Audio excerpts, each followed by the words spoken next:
Yeah, so like many people in crypto, my career has never been a straight path. It's kind of been meandering. So I've always been someone who's done a little bit of everything, whether that is art, whether that's product management, whether that's development.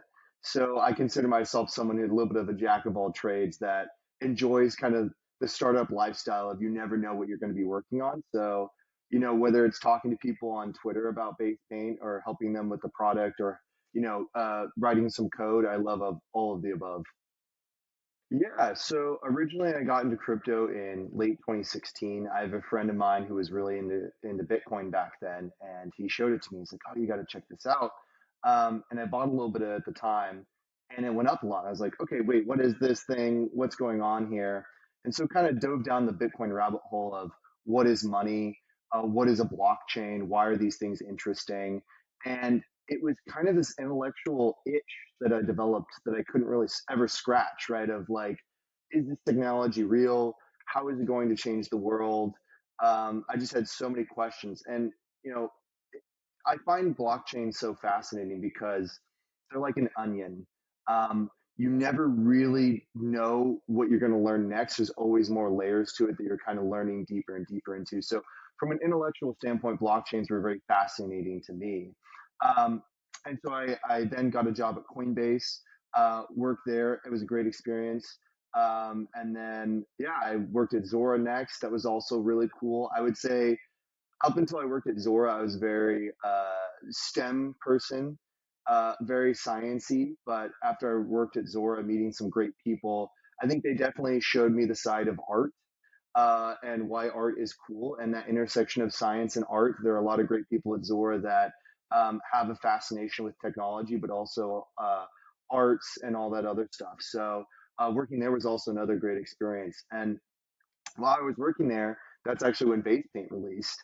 And yeah, I don't know, Leo, if you want me to go into that, but that's kind of my story, I guess, is uh, really got fascinated with the technology, worked at a couple different crypto companies. I think the most interesting thing to me about blockchain technology is the ability to emulate scarcity in digital space. So, what do I mean by that? Is basically if I have a gold bar, physics makes sure that that thing is scarce, but how in the digital world where our lives are becoming more and more online, how do we create this scarcity? And so that's what really kind of drove me down the crypto blockchain rabbit hole. Man, the life before crypto. I mean, was there? I don't. My life before crypto is so long ago. It feels like you know, ever since I've been in the space, it's been a blur. So, originally I was in school to become a doctor or some sort of pre-health, pre-med kind of track.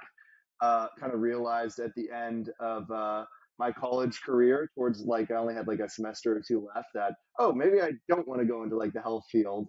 I had the grades to do it, was just really burned out, and so it was right around then that I found crypto and got really passionate about it, and so kind of made a pretty big kind of career move to instead of going down like a medical field path, deciding to go into crypto because at the time, especially still now, but more so in 2016, it felt like it was such a new field that kind of anyone could go into it, right? If you were going to make a career pivot, that crypto was kind of the place to do it because the industry was so new. No, not on everything. Obviously, I've worked at a couple of places and learned from some great people there. But I did a coding boot camp. I've done, yeah, worked in the industry at a couple of different places. So I would say I've just learned at a lot of different places along the way from a lot of different people. And I would say, Winter and Zach especially, I've learned a ton from them, and we'll get into that later. But yeah, like working with them has been a great learning experience as well. Yeah, so when I first started, I was a technical writer, and then about a year in, I was switched over to being the uh, technical product manager for the protocol team. So working on the smart contract side. So not coding explicitly, but working with engineers on how to design and the product side of interacting with smart contracts. Yeah, August 2023. I'll definitely never forget it. I remember when I first saw it, I minted the first day. It was a part of the on-chain summer for Base. And I was like, oh, this is kind of cool. Like Pixel, I don't really know what's going on, but I'll mint it, sure. And then it wasn't until a few days later I minted day four. I was like, oh, wow, they're still doing it. Okay, that's kind of cool. And then I had not really dug into what it was, how it worked, or anything like that until day 16, the lo-fi day.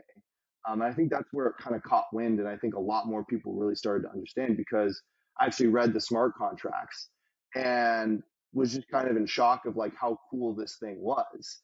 That not only was it that they were painting every day, it was that the smart contract side of encoding the pixels on chain, emitting it as an event, and um, autonomously paying people out based on their pixel contribution, and the rate limiting of the pixels with the NFT brushes. There was just uh, not only an art component, but a very heavy tech component as well that really fascinated me. And this is when layer twos are really just getting started. They were still in kind of an experimental phase. There really hadn't been a real production layer two. Solana at that point was really the only cheap block space. So kind of the experiments you could play out with cheap block space hadn't been done yet.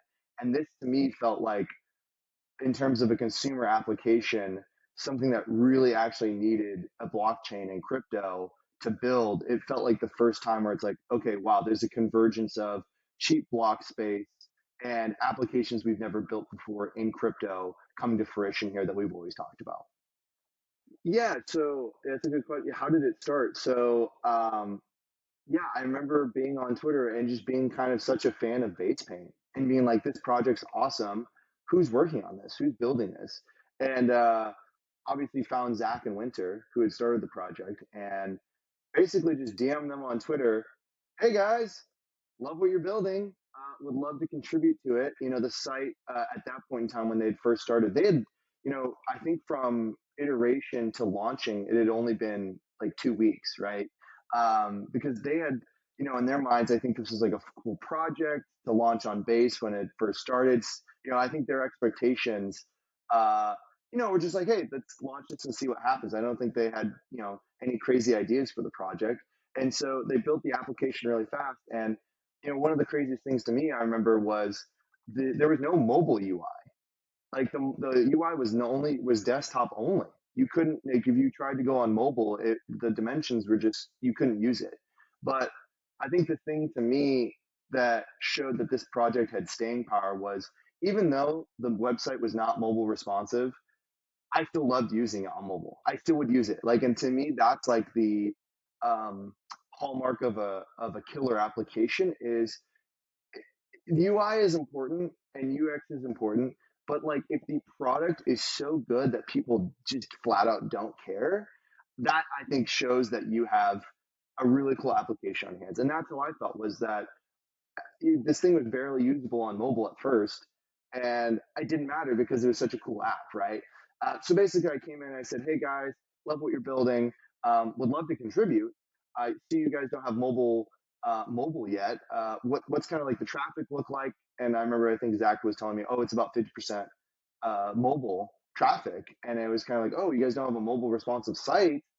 Let me work on that for you guys." So at this point, I was still kind of working at Zora, but surprisingly, they just gave me access to the GitHub and just said, "Yeah, go for it." And to me, that was such a crazy moment because it was like very trusting moment of like, yeah, this person on the internet. Obviously, we have mutual followers on Twitter and stuff like that, but to me, it was like, oh, they just kind of opened up the GitHub to me and said, yeah, anything you want to fix, submit a PR for it, we'll review it and merge it in. And to me, that was kind of crazy that they just, I had never met someone who was just so chill and just like that, like cool with like letting me help out. So that was how I met them, was just casually on Twitter. And I've never met anyone on Twitter. I'm pretty quiet. I don't tweet very much, but yeah, that was like the first time I ever really met someone in the crypto community. It was just because I was so passionate about wanting to contribute on Basepaint. Right. So I ended up, there ended up being some layoffs at Zora, and luckily Basepaint had received some OP grants and some grants from Base. So they were able to kind of, you know, give me some money over the last year or so while I've been developing for them. I will add in, Leo, I'm like a newer developer. I'm not someone who has like 10 years of coding experience. I've done PM jobs and like various things in crypto. So I'd say this base paint job was like a big deal to me because Winter is just a great engineer and Zach is a great product guy. And so being able to work with Winter, I've learned a lot about engineering from him. Um, just because I am kind of more early in that part of my, I guess, like career path. But yeah, so I've been working for them. They have OP grants, so they've been paying me the last year or so. So I've been working on base paint, quasi, part time, full time, and again, it's three guys. Like we're kind of like a garage band. Like that's the way I think of bass paint. It's like it's just three guys just playing music in the garage. There's, I'm sure, so in terms of like am I a salaried employee? No, it's more like a contracting gig. But that was never an issue to me because I get to learn from Zach and Winter, and it's like super cool. I like working on it, and I get to learn about engineering from Winter, and yeah, so it's like a very laid back situation. Like the last, I guess, year or so. It's a good question. And it's one of those questions that I feel like it gets harder to answer the more you kind of stare at base paint. So, what is base paint? My summary would be it's an on chain pixel art project that every day there's a new theme and color palette. People paint on this shared canvas, much like a Google Doc. At the end of 24 hours, the canvas is locked. You can no longer paint on it, and then a new canvas starts painting. And the lock canvas gets turned into an NFT, and then people mint that NFT, and then all the ETH from the minting goes back to the people who painted pixels proportional to how much they painted. And so it's this ever kind of perpetual mechanism of what I like to call like it's like perpetual content, but like there's inherent scarcity, right? So it's like there will only ever be that one day that you can mint for 24 hours, but there will always be new content in the future. And to me, that's really interesting in terms of a mechanism, right? For collectors and for creators, right? There's always something new to paint. There's always something new to do. But there's always, as a collector, there's always new content for me to appreciate every day. Um, yeah. So what is it? It's like a shared space where people can paint. And on a more technical sense, every canvas is stored on the blockchain. So while we have an image that we serve from Basepaint, there is an on-chain version that you can actually. I actually built a script for this where you can run this script and it will pull all the on-chain events and you can rebuild the canvas yourself. You don't need to actually use our hosted images. So I guess long story short, yeah, base paint. It's like this cool collaborative on-chain art that people can work together. That I guess uses crypto mechanisms uh, to incentivize people to work collaboratively and build something that is greater than the sum of the parts. It's a great question. I think for me personally, why I like pixel art is, I grew up on things like Pokemon, right? And to me, that was like such a key part of my childhood, or RuneScape, right? Things that aren't the highest resolution games, right? They're not, the newest game engine, HD graphics, and people to this day, old school RuneScape is more popular than it's ever been before. Um, and why is that? I don't know. I think there's just something that people like about pixel art and pixelated things, especially in gaming, right? If you're a gamer, you probably like pixel art, right? Because again, the Pokemon, RuneScape, like there's just something about it. Um, as an art medium, I think the thing that's interesting about pixel art is, well, number one, it's digitally native. So if you are a pixel artist, you're probably working with a computer. So you're someone who inherently understands technology. Um, and second of all, I think there's also a minimalist kind of quality to pixel art where you don't have a lot of resources to work with, right? Especially in certain canvases or certain areas, you might only have how do you how do you do something in 100 pixels, right, with your brush? How do you do that? That's not a lot of real estate to work with, and so I think there is people. I think a lot of pixel artists thrive in that challenge of how do I make something that's very expressive, something that's very detailed with like minimal pixels. Uh, so yeah, I think it's those two things that I think really do well for pixel art is in terms of like the digital nativeness of it, and then the fact that it's like a minimalist kind of art style. Yeah, so yeah, obviously pixel art is massive, right? R slash place on Reddit, I think has 7 million people in that subreddit. It's, a phenomenon. Whenever Reddit does R slash place, it takes over the whole internet for like a week or two, right? So it's just pixel art is massive. It is everywhere. Like I said, it's part of people's childhood in some extent, right? If you played Pokemon, if you played RuneScape, you probably appreciator of pixel art. And in terms of I guess the hostility or disdain for NFTs, I think a lot of that comes from 2021, where there's a couple different dynamics at play that came from that era.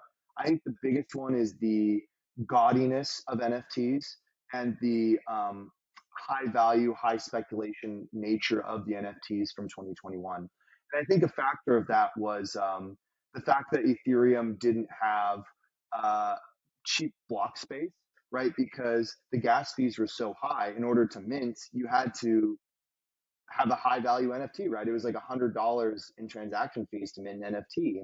So what did that mean? Well, it means you need to sell an NFT for $1,000 minimum.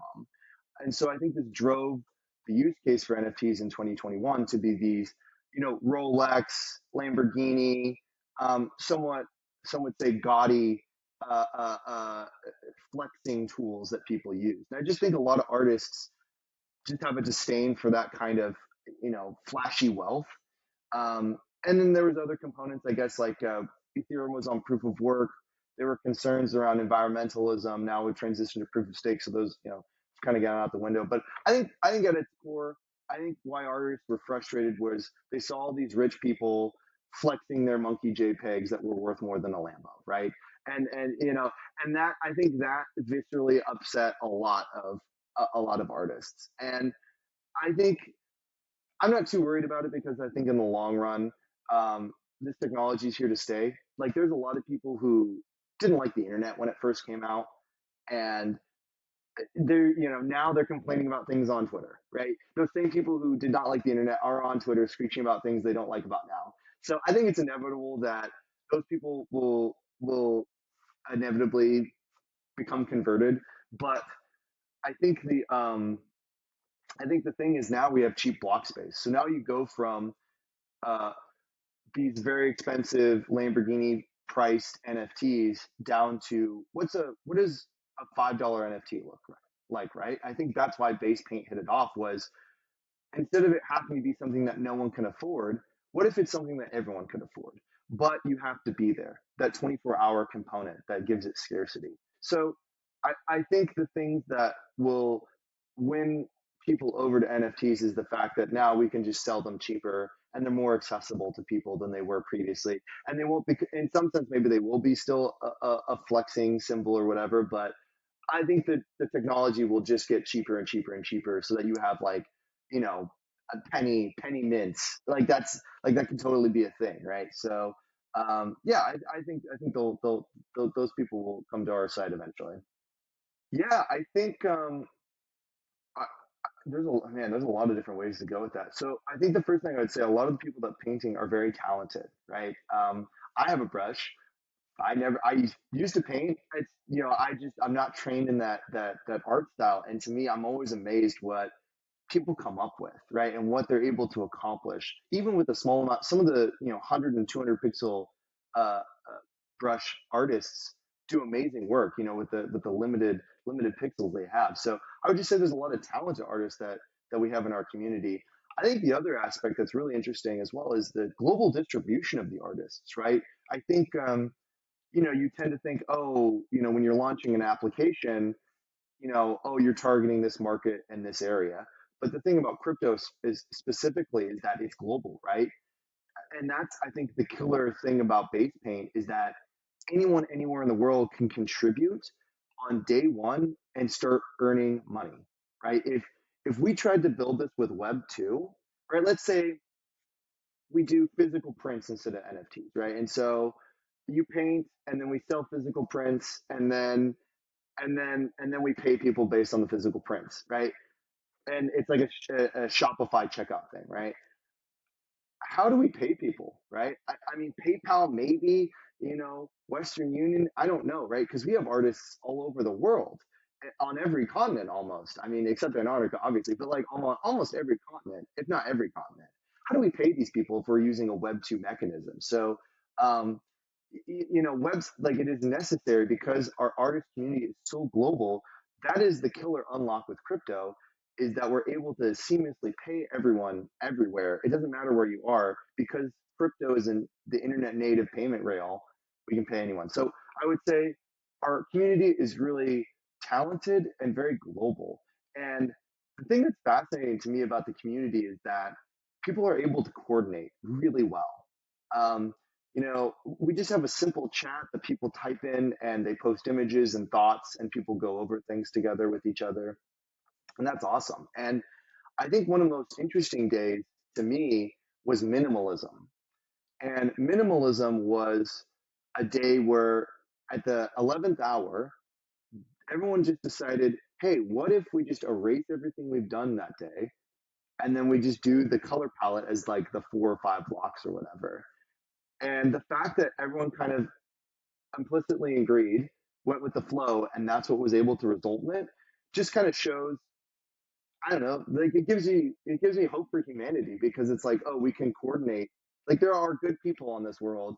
Most people are good. Most people want to coordinate. They want to build something that's greater than the sum of their parts. And so I would say that's another hallmark of the community is people like because you would launch Basepaint and a cynical person would say, oh, it's going to be graffiti, it's going to be full of phallic shaped objects, like there will be nothing of substance on this. But in reality, the community does come together. They do create something, and like that's why we're sitting here today where we are is because of this what I call collective creativity of humanity. The fact that humans do want to collaborate, they do want to work on something together, whether that's open source software, whether that's run something as simple as a running club in your local area. These things over time compound and have through technology gotten us where we are today. So I think base paint really is kind of like a core shows like the core side of humanity through digital interactions and the ability to kind of create again an art piece that's greater than the sum of its work. So yeah, I would just say it's like the global distribution, the talent, and then I guess just a group of people that want to create something greater than the sum of their parts. Hmm. Yeah, it's a public GitHub. The blockchain is our GitHub repository. You can go to someone's profile and see every commit that they've made to the code base of the art piece. Yeah. It's a great question. Um, I guess I'll give my perspective. I would say I was a collector first of base paint. I don't paint as much. I would say the allure to me is the collecting side. Like that's why I love base paint. I love showing up to the canvas every day and kind of sitting down and making that mental calculation of, ooh, do I collect or do I not collect today? And that's the fun to me is the curation aspect. I don't mint every day. I mint maybe once or twice a week. And for me, it's because I want to mint things that I resonate with and that I love. Um, and also yesterday's, by the way, the Y2K one. Oh, amazing. Amazing. Love that palette. Love that palette. And so it's the excitement of like getting that rare find, I guess. Like that to me is, and I'm speaking from my perspective. I think Zach probably has a better, discussion with collectors, but from my perspective, it's like I love the rare finds. I love the days that just really resonate with me, and I love collecting those. So, in terms of like who are the collectors, I think going back to 2021, when you would collect an NFT, then there are some very cool art NFTs from then. I will say, I love Fidenzas aesthetically. I think are probably the most aesthetically pleasing NFT art collection. But most people, we're not minting NFTs in 2021 for the art. I'm just going to come out and say it might be a bold statement to say they were not minting it for the art. They were minting it for speculation, right? And when you have something that's so high cost, the relative, I guess, reason to mint speculation versus art appreciation, when the price is so high, the ratio of speculation is going to be high. Like the reason, 95% of the reason why they're minting is speculation, 5% might be And I think when you have cheaper collectibles, again, base paint, and the way I think of base paint is like CryptoPunks meets Pokemon cards, right? And the fact that they're digitally on chain, they're digitally scarce, but Pokemon cards in the sense that they're ever evolving, there'll always be more of them, right? And there's always a new one to collect. So there's perpetual content. So going back to the percentage, so when you have cheaper NFTs, the to me, when I'm into base paint, it's majority art appreciation because it's so cheap, right? It's like $5. I like this art. I want there to be more art in the future. I want to appreciate this art. And there is an element of speculation, right? Maybe base paint becomes valuable. But again, when you're minting something for $5, $10, the expectation of, oh, this thing's going to be super valuable in the future is a lot lower. So I think, again, going back to the aspect of cheaper price NFTs, what it allows it to do is it's easier access, more people can mint it, and then also people just have lower expectations of speculation, right? It's more about appreciating the art, right? If you can mint something for $1, are you really, are you really expecting, like, let me ask you this, Leo.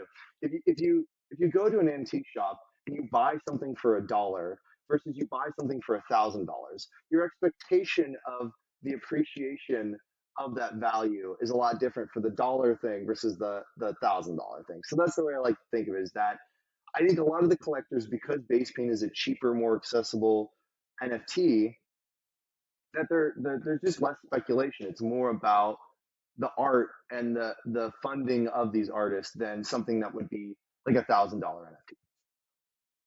I you never know. I mean, I was around in the space in 2017, and I collected a bunch of crypto kitties because December 2017, that's when the crypto blockchain, the Ethereum blockchain clogged up. People were talking about crypto kitties. They were in vogue. They were definitely the most popular collectible.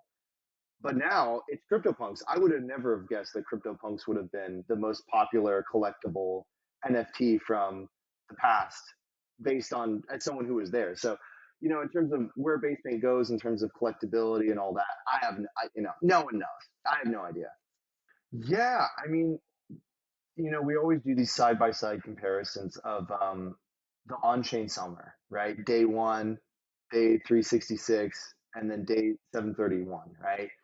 Where they're all the same color and color palette and theme, right? And it's always great to compare those because, like you said, you can just see how much improvement there's been over time.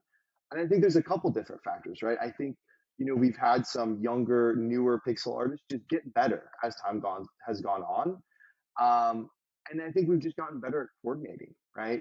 And then there's been the pixel increase, right? So there's a lot of different factors I think that have gone into the art improving over time. I think we're now just getting better as a community, able to understand what palettes work, what colors work. Jude has been a huge help in coordinating our color palettes on base paint. Like, he has been recently been doing a lot of that work behind the scenes. So I think we've just gotten better at coordinating color palettes, coordinating, I guess, as a community, as a team. There's also that, time zone handoff where, half the time, basically there's like two different time zones for base paint. And that handoff of basically, okay, I'm going to go to sleep now and we'll see what's here when I wake up. Right. And so I think there's more trust now between those two time zones of people working together. So I would just say it's a lot of different things, right? We have hardcore artists, right? If you're still painting on base paint and you're still here, you're hardcore, you're committed. Um, I think people know each other better now. They know, oh, this person's been painting for 600 days. I know their art style. I know what they like. I know their temperament, et cetera, et cetera. I know, what they do like, what they don't like, et cetera. So I think there's an element of that. Yeah, now there's just reputation as well, right? Like, it's crazy to me. We have, people painted for 700 days plus straight almost every day, right? Those people are committed. They're here. They want the canvas to do well. So I think it's a lot of different things. Reputation, bigger canvas. We're getting better at coordinating, better palettes, a lot of different things. Yeah, for sure. And again, I feel like Zach probably has a better context than I do, but in my interpretation of a day in the life of a base painter, I think the first thing, at least that I do, and probably a lot of people do, is they go to the vote page, right? What is the thing that's going to be happening tomorrow? Do I need to vote on this? Do I need to understand what's coming up? So I always go, when I go in, I always check the vote page, see what's happening. Is the vote close? Do I need to vote on the one that's about to expire? Like what's going on with the voting? So I think that's one component as well as the vote. Um, the next thing I would say, yeah, is probably popping into the chat, seeing what the top message is, what's the theme for the day. Um, does anyone need pixels, right? So someone might have an idea of like, hey, I want to do this, but I'm out of pixels. Can someone cover for me? And they'll post the image or they'll post the pixel dump of, hey, I need to have this made, right? So there are people who, especially if you're on a later time zone, towards the end of the day, those people tend to step in and help provide pixels to people who already ran out. So there's that. Um, in terms of preventing pixel dumping, it's definitely a thing, right? Like, and moderation is more of an art than a science, right?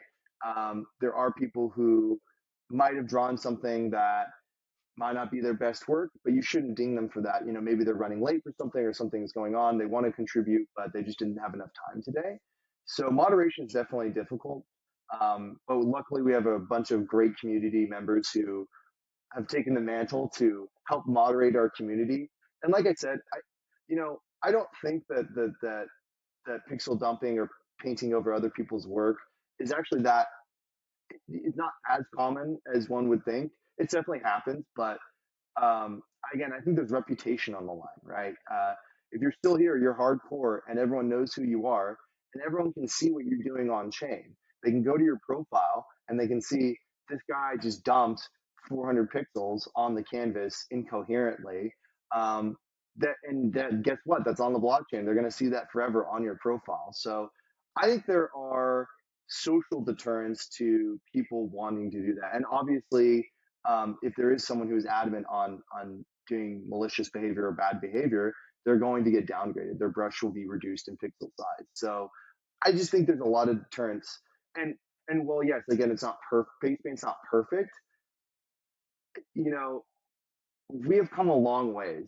Uh, there are a lot of things that aren't perfect about Basepaint, and that's just how the world works, right? Like there are a lot of things that aren't perfect about the internet protocols, right? If we could go back in time and do things, but the way the world works is we just keep moving forward, right? It's kind of like evolution. There are a lot of things in evolution that aren't perfect, but we keep pushing forward because that's just how life works.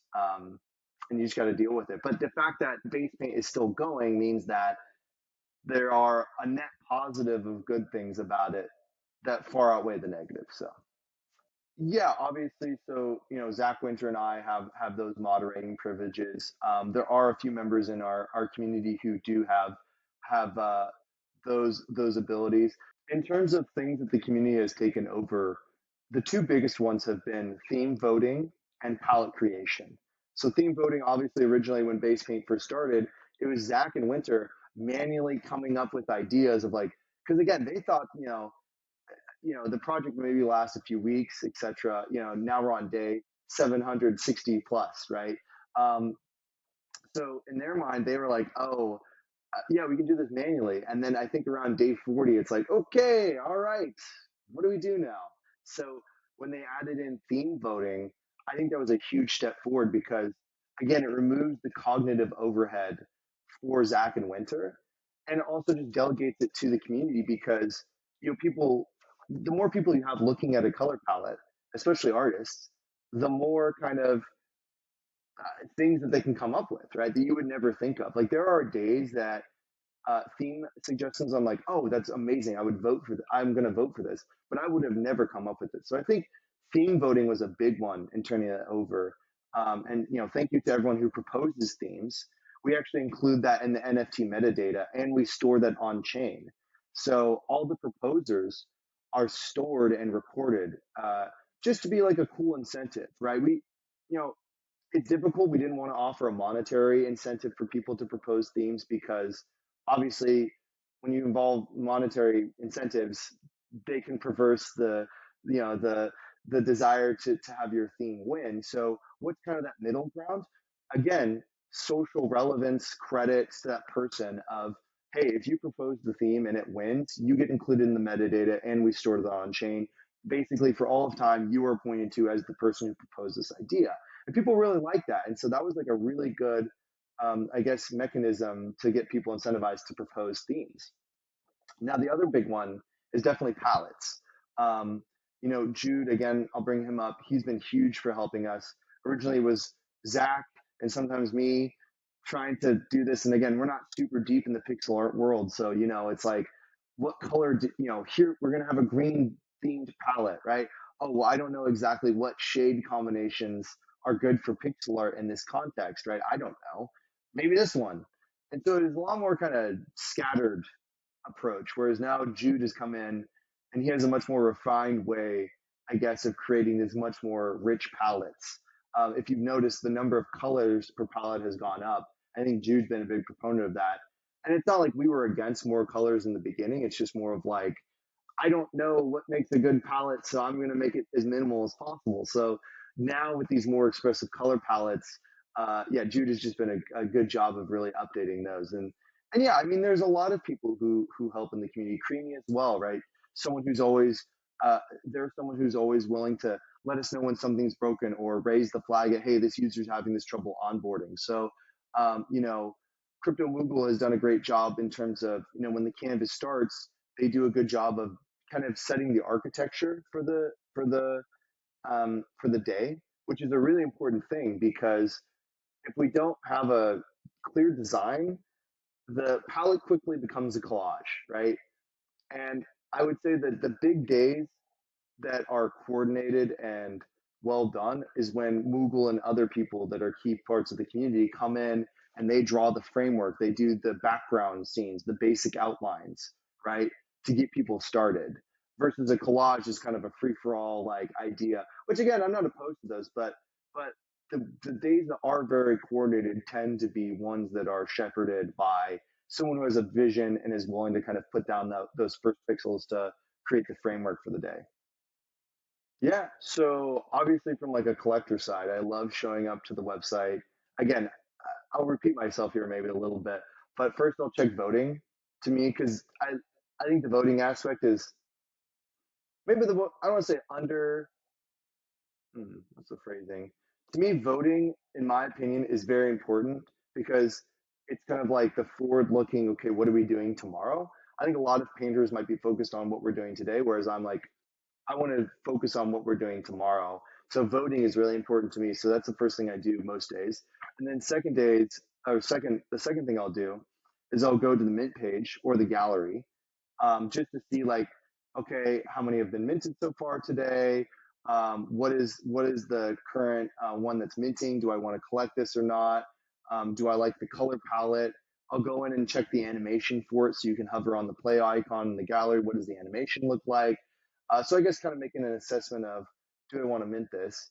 And then looking at tomorrow's and be like, oh, is this going to be a good one? Do I want to come back and check on it to mint it as well? So that's kind of from the collector side. From the development side, it depends. Some weeks are more busy than others. Right now, Leo, I am kind of applying to more full-time roles, so I've been kind of busy with that more recently. But normally, Zach, Winter, and I, we meet up every so often, and we kind of go through like a checklist of like, hey, what are the top priority things right now? What are the things we need to work on? And there's no set deadline or whatever. Again, we're kind of a garage band, so it's kind of like, when you're feeling passionate about it, work on it. That's especially Winter, how he tends to work is like, this guy will just, he'll write a ton of code in like 3 days. And, I might not hear from him for 2 weeks, right? But like in that 3 days, he just gets so much done. So the way people code and develop is just, everyone has their own style. But I would say it's very similar where it's like, do a lot of work, take some time off, do a lot of work, take some time off. So I would say right now, Basepaint kind of has this like, oh, we'll fix a lot of things, and then winter time maybe take a week off, and then we'll fix a lot of things, and then maybe take a week off. So, but obviously, just making sure things aren't broken. We're dealing with a lot of media on the Basepaint side, like a lot of images, right? If you go to a profile page, we have to pull all the contributions. So caching is a big thing for us, and just handling all that media. Uh, is just kind of the challenge, right? Making sure the website loads responsibly. Right now, we're having some issues with certain continents not getting loading quickly enough. So I need to look into that after this call. So that's one thing I'm working on is like, hey, why is people on the Asian continent not loading base paint fast enough, right? So um, yeah, I guess development wise, it's like, hey, we have a list of things we need to tackle, but something's always coming up or breaking or whatever. It's crypto, right? These tools are super new. The development processes are super new. No one has it figured out. And I guess credit to Winter from a development standpoint. He built a lot of things from scratch for base paint, right? Base paint is something that's never been done before. And it's not like we can kind of just like wave a magic wand and there's a service provider for a lot of the things that we do. Winter built a lot of the infrastructure by himself from scratch that powers base paint from that first 2 weeks of them building the original there's a lot of stuff that we still use that Winter built originally. So I just, again, props to him. And then, again, working with Zach has been a blessing as well from a product perspective because um, I've never met someone like Zach in the sense that, I consider myself somewhat, you know, I think I know what I'm doing. But I feel like when I talk with Zach, he always has disagreements that are valid that I never would have thought of. So he just has like such a different way of thinking about product than I do. That I feel like we really complement each other, and I've learned a lot from him on like the product side. So um, I guess I don't know if we want to cover that later, Leo, but working with Zach Winter has been really awesome. I don't know. I can't remember one specifically. I would just say holistically, Zach is just we disagree.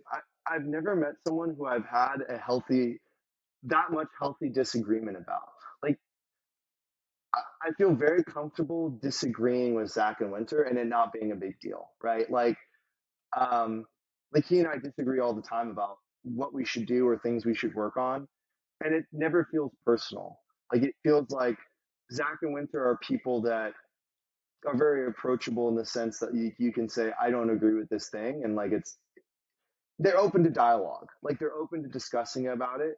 And I've disagreed with them about a lot of different things about what we've done on base paint, but at the end of the day when we talk about it, I usually come to their side. To be honest, they win me over. So but I appreciate working with people that at least if I disagree with something, at least let me talk about it, right? Like at least win me over. I'm not usually someone who obviously you need to go with the flow and you need to be a good teammate, but sometimes, I just want to know like, hey, why are we doing this, right? Because I think in tech more broadly, people say, oh, we have this plan, we're going to do something, and they get kind of entrenched in the plan and they never really take a step back to ask themselves, okay, but is this the right plan, or should we be working on this? And I feel like Zach and Winter have really good chops in the sense of they understand what to prioritize. Because I think most of our disagreements are about what do we prioritize and what do we work on. And I think they just have a good sense of what to do. And then also I think they're just good business people. They understand business and marketing well, right? Winter with the button down email, right? You can subscribe and you'll get a base paint in your email every day. Or the one thing that I think they did really well was the time lapse on Twitter, the bot that posts that every day, right? That's great marketing, great. I don't know, it's just like a thing that everyone in the community kind of congregates around on Twitter. Is like I always check the time lapse on base paint on Twitter. Um, so I think there's just a lot of things that Zach and Winter, beyond coding, understand about building a product and art as well. Like they're both art guys, right? They both understand art. They both understand product and technology. So I think that's what makes Base Paint cool again is like the founders and the project stands at the kind of the intersection of tech, art, and early crypto consumer applications.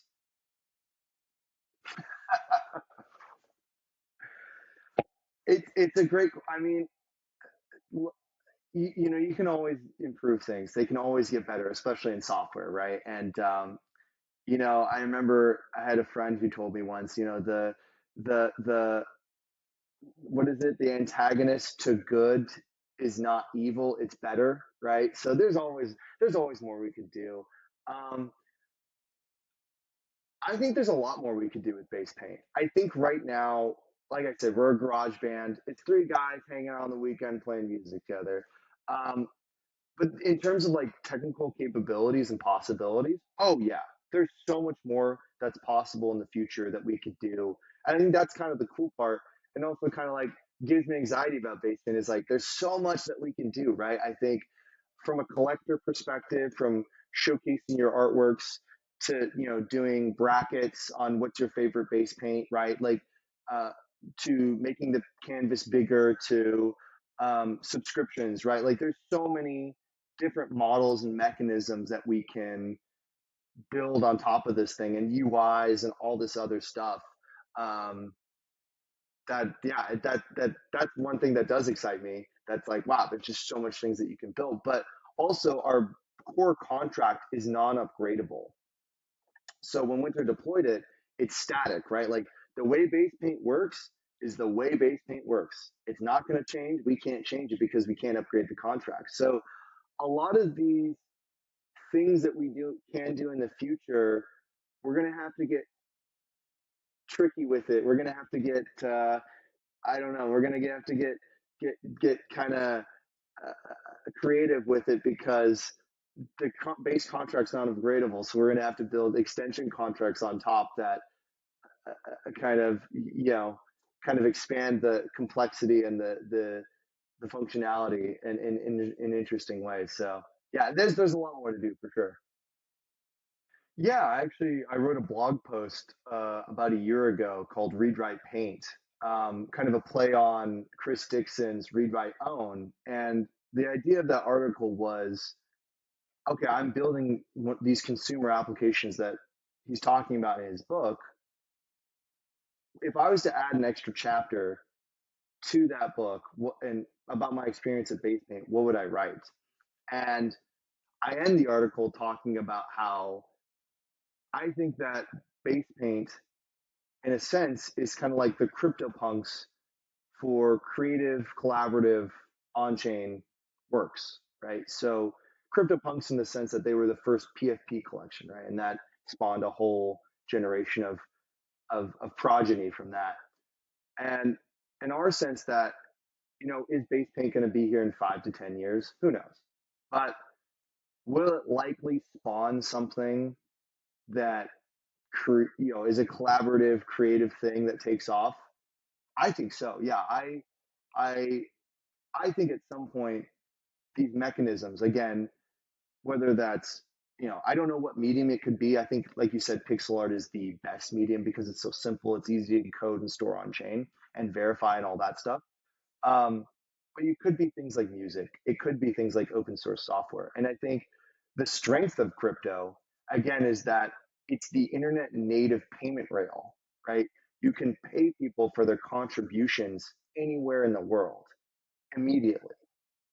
And that to me is the power of base paint and why it needs crypto is you can't do this in Web 2. You can't build this system efficiently. It would just be a nightmare. We'd have to gate it to US people. And how would we automatically pay people from the bank account when the sales come in? And, it's credit cards. So we're not going to, they're going to take a 3% fee and we're not going to see the money for like 3 weeks until it settles, right? Or, so I think that there will be something in the future that maybe not directly inspired by base paint, but like something that looks similar to base paint for collaborative work that automatically pays people all across the globe for their contributions.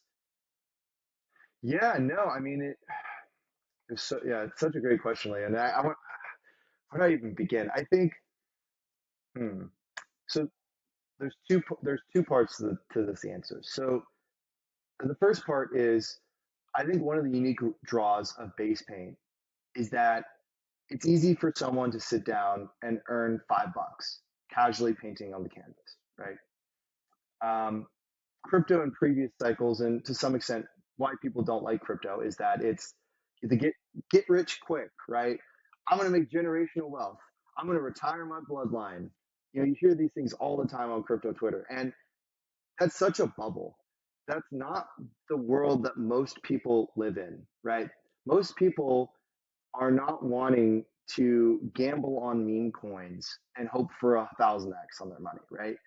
Most people just want to sit down, contribute to something, and earn a little bit of money. And I think That's the value prop that crypto needs to have. And I think that's the value prop that Basepaint fills is, hey, listen, you're not going to get rich quick on Basepaint. Okay. That's not the selling point. I think everyone who paints on Basepaint understands that. What you do on Basepaint is you contribute your art and you are rewarded for that financially, $3 to $5, right? And that's something that most people appreciate and understand. Hey, I paint on something, I get a little bit of money for it. And I think that's the draw of base paint. And I think we'll bring in that will that incentive right there will bring in way more normal people to crypto ever than, hey, if you gamble on this, you have a 90% chance to lose money on this meme coin, but you have like a 1% chance it goes 1,000x, right? That's not going to bring in many people. If you go to an artist and say, hey, you want to contribute five, you know, or you want to contribute an hour of your time to maybe earn like 5, $10, most people will be like, yeah, sure. Like I have a main job, but I can do this on the side for like an hour a day, right? So there's that component to it.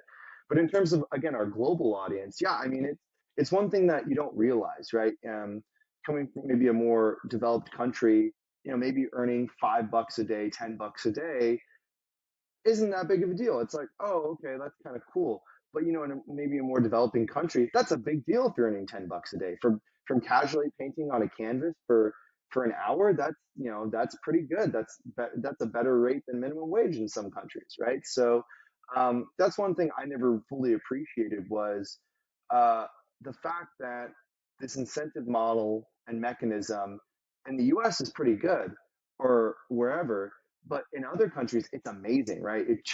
I wouldn't say changes people's lives. That's a strong word, but improving people's lives for sure. And people being excited to be able to earn $5 a day painting, creating art, right? And maybe, some of our audience, some of our community is younger, and that's a huge deal to them, right? Maybe they're a student or maybe they're younger in their career. Being able to earn an extra $10 is definitely a big deal.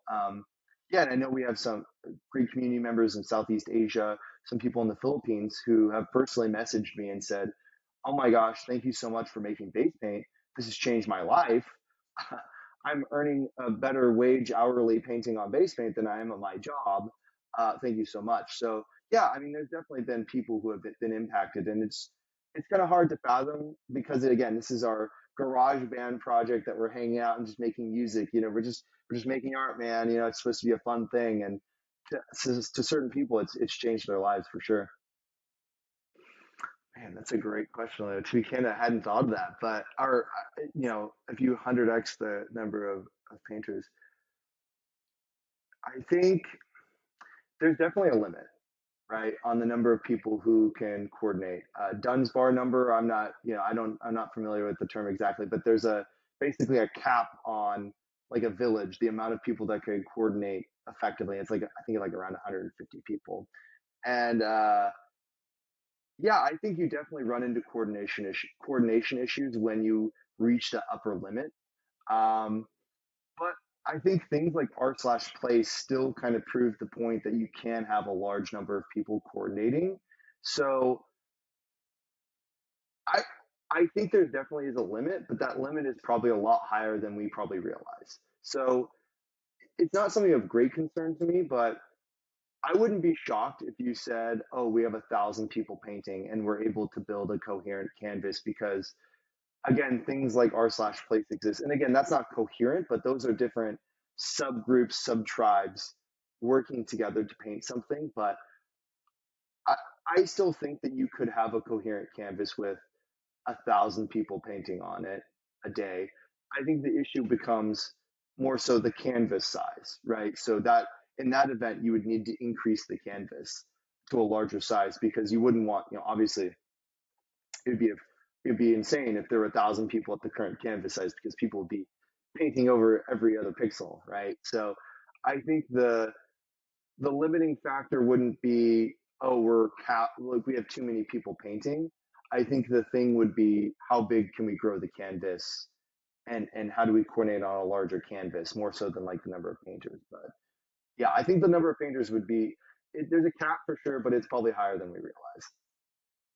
And then I think if you had 1,000 artists, and this is something we've talked about, on Twitter Spaces and stuff is like, if we do make the canvas bigger, do you start blurring the line between pixel art and just digital art, right? Like, if the canvas is massive, right? It's like 5,000 pixels by 5,000 pixels or whatever, right? Just like, is that just art? You know, because if you have 1,000 people painting, you obviously need a larger canvas. So I don't know. When does it become not pixel art anymore? At what canvas size? I can't tell you, but it's definitely something I thought about.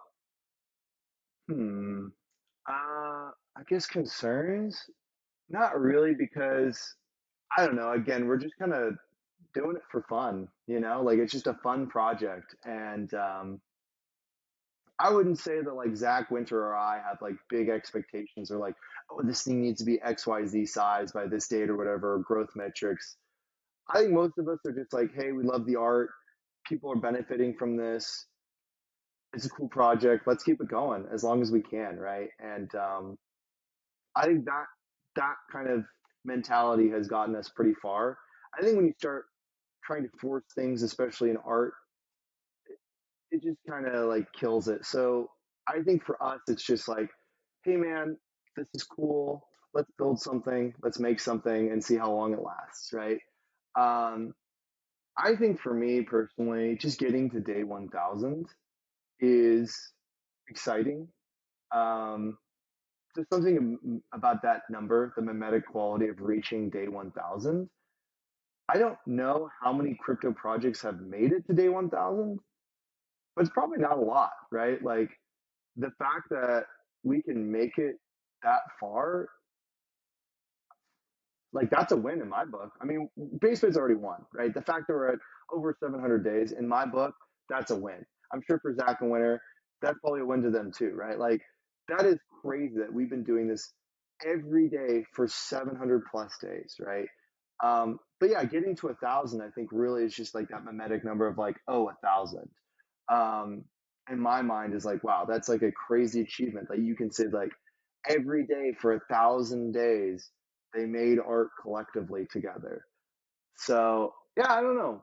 But in terms of like hopes for the future, yeah, I mean, I hope Base Paint's around in 5 years. That'd be so cool, right? Like, the fact that this thing has proven out to be long term sustainable. Again, I mean, we're to some extent we've already proven that, but to really prove it like 5 years, like that would be crazy to me. And then, obviously you start going down the spectrum of like, well, what if base paint was around in 100 years, right? Like, we have a moon base and people are painting on the moon of base paints, right? Or like people's kids are grown adults, like the original base paint painters' kids are now painting on the canvas, things like that, right? Like, I mean, that would be super cool. Obviously, it's hyperbolic to say those things, but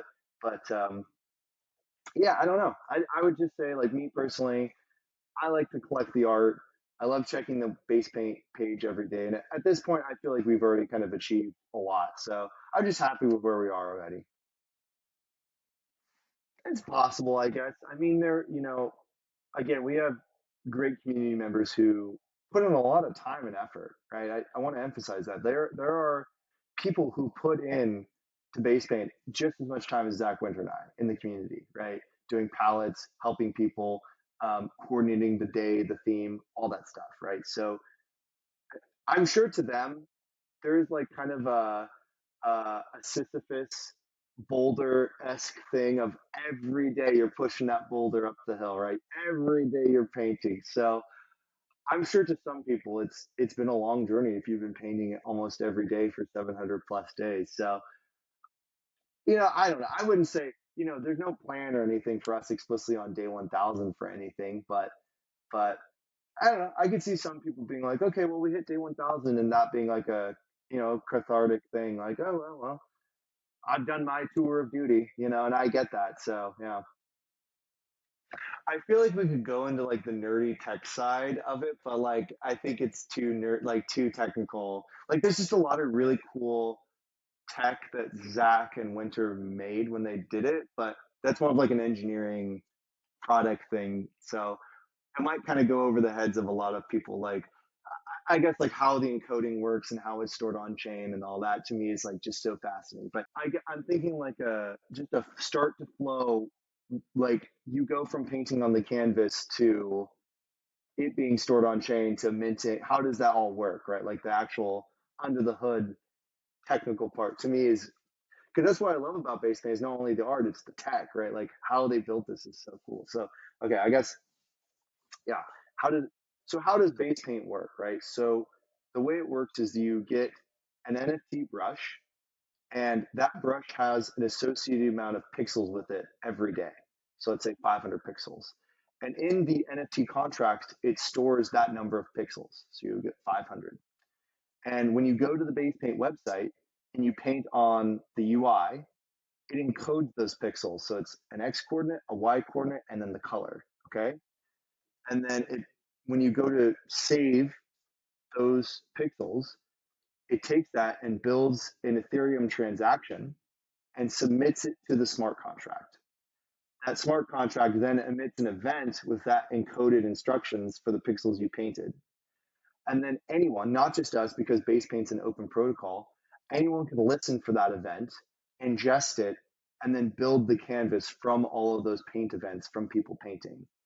And what the smart contract does is then it deducts that number of pixels on chain from your NFT for that day. So if you have 500, you encode 100 pixels when you paint, that transaction will remove 100 pixels, so you'll have 400 left. So it keeps track on chain the number of pixels you've painted that day, as well as how many you have left. And so once that's done, we lock the canvas for painting after 24 hours. And so then painting for the next one begins, but then minting starts for that one that was just locked. And so you can mint it for 24 hours.